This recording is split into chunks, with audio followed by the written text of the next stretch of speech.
So what are some names that you can use for the one you love in English? Do you know?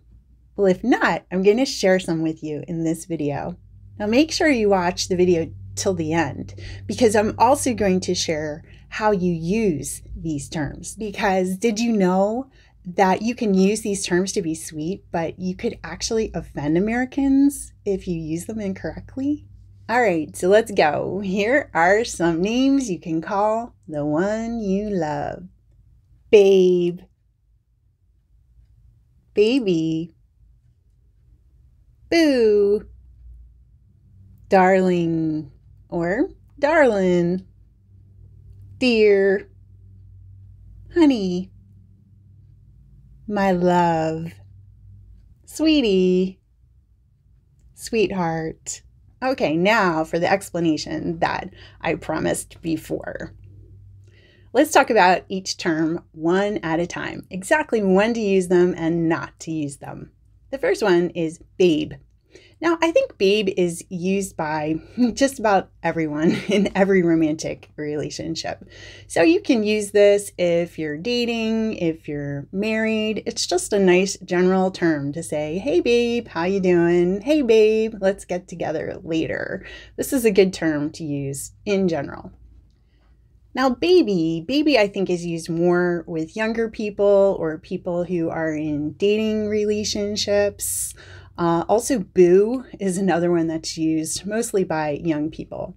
But some married couples will use baby, and it's fine. I think it's really sweet, actually. It's actually my favorite term, baby. And boo is one that I think is pretty recent, and you hear it a lot like in songs. Like Justin Bieber uses it in his songs, and a lot of popular artists will use boo in their songs or use this term. Darling is a really old term. So I think darling is just used in a really committed relationship. Like, you're my darling. It means like, I really love you very much. I really adore you, darling. But I don't think that young people would really use this term at all. I think maybe older people or people who have been in a relationship for a long time. Now, honey is an older term too. And I think this one is used a lot by married people. You always hear like, honey, I'm home. What's for dinner? Like, this is kind of a common phrase. So it's kind of a sweet term, but not necessarily really romantic. It's just a sweet thing to say to the one you love. My love. Now, my love is one I think that's used a lot, like in Spanish and Portuguese. I don't think it's used as much in English, but I think it's one that you would say if you're like really in a committed relationship and you really want to let the person know that you really, really love them. Then you can say, you know, you're my love, or you're my one and only, or you're my one and only love.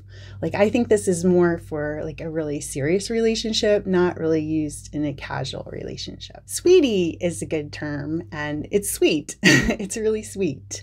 You know, hey sweetie, how you doing? Hey sweetie, I'm just texting you and letting you know that I miss you. So this is just kind of a cute term. I think it's really cute to call someone sweetie, to let them know that you're thinking about them, that you like them. I think that you can use this in a dating relationship or in a married relationship or committed relationship too. Sweetheart is a really old term. So I don't think that it's one that people use very often. Again, it's kind of like darling. So you could say, you know, you're my sweetheart. This means that I just adore you, I love you, but I don't think it's one that you would necessarily use in a dating relationship, especially a new dating relationship. I think this one is more serious and actually more formal. Now, another really sweet one that I think is great to use in any relationship is my girl or my guy. So when you say you're my girl, it means like you're my one and only, or you're my guy. It means that I love you more than anyone else.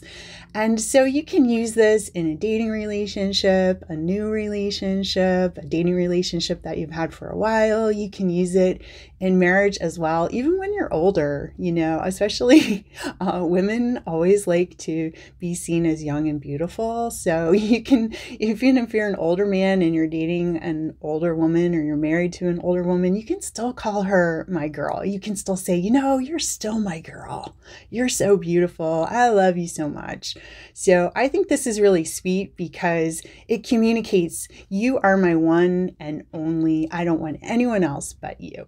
Now, I alluded before that these terms can actually be offensive to Americans. How? Well, these terms are really reserved for romantic relationships only. You shouldn't really use these terms with your friends or especially with people whom you just met. So, for example, say you're a guy and you just met an American girl on a language exchange app. Don't say, hey, baby. Don't do it. Because baby is really used for romantic relationships. So if you're just getting to know someone and you're saying that, what you're saying is, I'm interested in you romantically. I want to date you. And when you first meet someone, that can be like a real turnoff, or that could make a girl run away because she might just be interested in just chatting with you and talking with you. So it's too strong. It's too strong for the initial meeting. And American women don't like to be seen as objects. They like to be seen as equals to men. So if you call them something like, hey, sweetie, or hey, sweetheart, or hey, honey, this can actually make them feel like you think that you're better than they are. It can make it seem like you're kind of macho. And I know it's not what you mean. You just mean to be really sweet. But some American women can just really be offended by these terms. They don't like them at all. And they just think that you're like some macho guy that's out there to get women. So it's crazy. I know it's crazy. But using a term like this, even if you mean just to be sweet, it can actually make an American girl want to run away from you. So when is it appropriate to use these terms with friends or even people that you might be interested in dating who are Americans? Well, I think it's okay once you know the person for a while and you know kind of their personality and what they're like, then I think it's okay. Then I think it's sweet. Also, if you want to comfort someone, so maybe they're having a hard day, then you can say, oh, honey, I'm so sorry about that. Or, oh, sweetie, I'm here for you. So when you're comforting someone, then I think it's okay. Also, we use these terms a lot with kids. I'm a teacher and I teach kids, so I call them sweetie and honey and darling all the time. So with kids, it's totally appropriate. Okay, well, that's all for now. Thanks so much for listening. I'm going to leave you some videos at the end so that you can keep learning English. Also, make sure you subscribe. That way you'll be notified when you get a new video. You can keep learning English with me. You'll get those reminders. Like it, share it, leave me a comment. I love that. All right, so bye for now. Love ya.